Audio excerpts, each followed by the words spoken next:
À cet instant, je me dis, et si je pouvais bander jusqu'au bout de la nuit?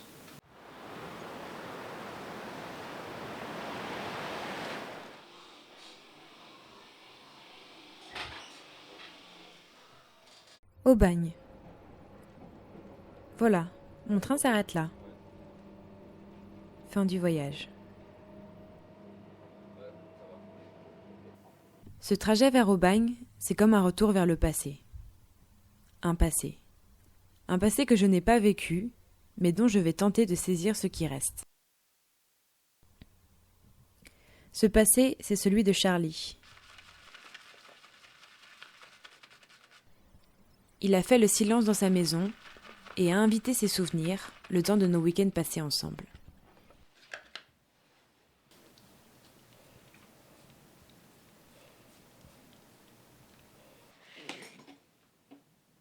Ma présence légitimée par la caméra, on explore, tous les deux, le chemin emprunté par sa vie. Un chemin qui l'a mené vers ce qu'il est aujourd'hui. Les moments importants de ma vie, il y en a eu pas mal, mais on va dire que je pense qu'il y a les premières années, entre l'âge de 5 ans jusqu'à l'âge de 18 ans, où j'ai vécu en institution, dans un centre de rééducation éducative dans le Var. Des moments à la fois joyeux et extrêmement douloureux, parce que j'ai eu beaucoup de fractures.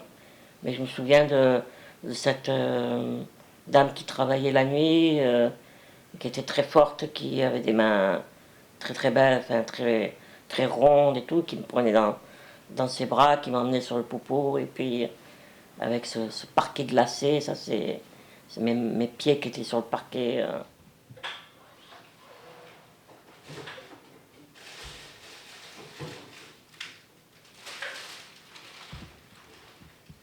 À l'âge de 18 ans, j'ai quitté l'institution et on m'a placé dans un ESAT. Et puis là, rebelote, je me retrouve dans une institution entre personnes en situation de handicap. Et là, il y avait 90% de personnes infirmes moteurs cérébrales, à divers degrés, bien sûr. Et là aussi, c'était une nouvelle fois, il fallait s'adapter, il fallait apprendre le modèle du CAT, comme on disait à l'époque, le centre d'aide par le travail, où tu es très mal payé, où voilà, on te demande de faire des travaux répétitifs, tout ça, ça ne me correspondait pas. Moi, j'avais des envies artistiques, j'avais déjà la passion pour la musique. J'ai commencé à jouer en amateur, à jouer dans des salles des fêtes, dans les musées, etc. Et puis voilà, je me suis construit avec la musique.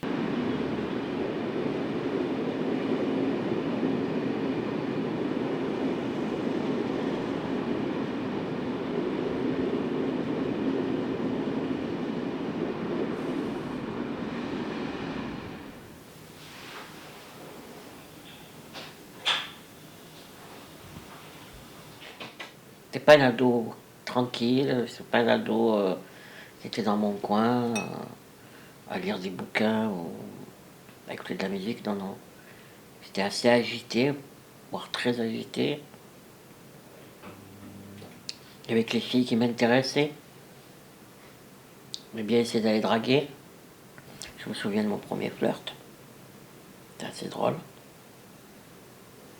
On m'avait un peu planté les dents, on m'avait coupé la lèvre. Un peu cannibale, mais drôle.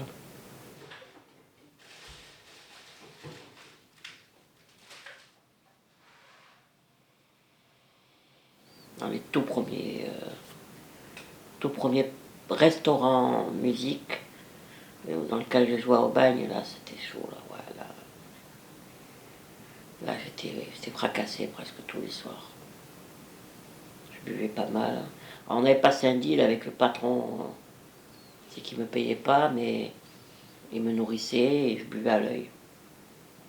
Quand j'y repense, je suis pas très fier. Mais bon, fallait oublier certains moments de la vie. L'alcool, c'est un médicament pour m'apaiser, quoi. Oh, les grands coups il faut ça très vite fait. Ils ont un truc pour couper les légumes. Ces soirées sont désormais rythmées par une autre musique, d'autres rituels.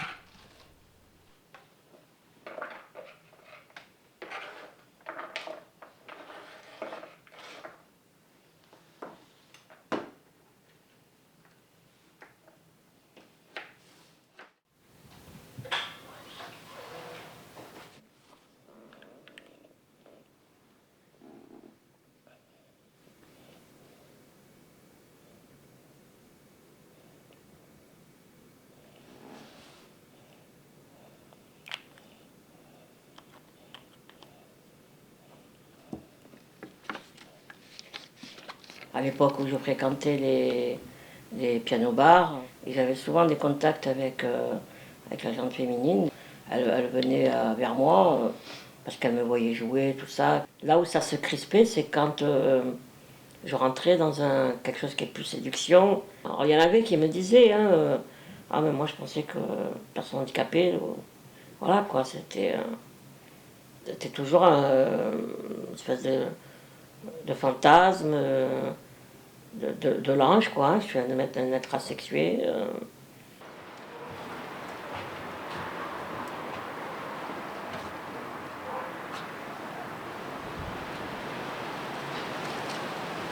Il est arrivé de sortir avec une femme.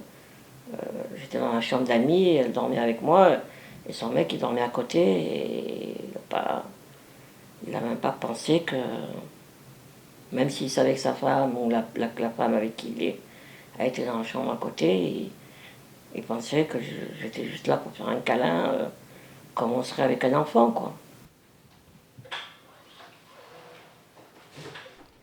Son corps, lui aussi, raconte une histoire.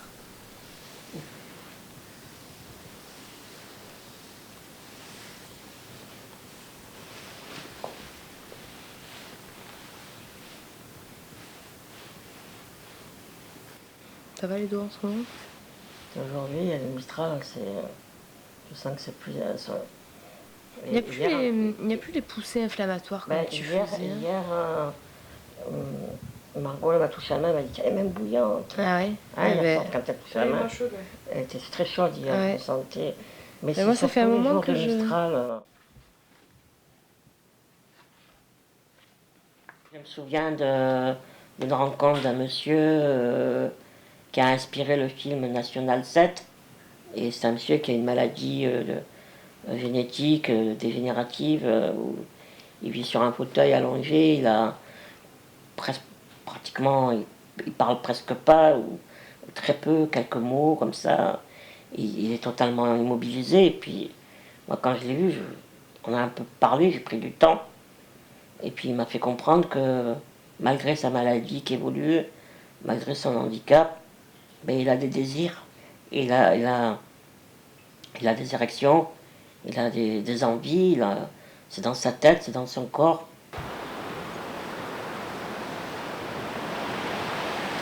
Si ma vie était une pelote de laine, je la déroule, et au final,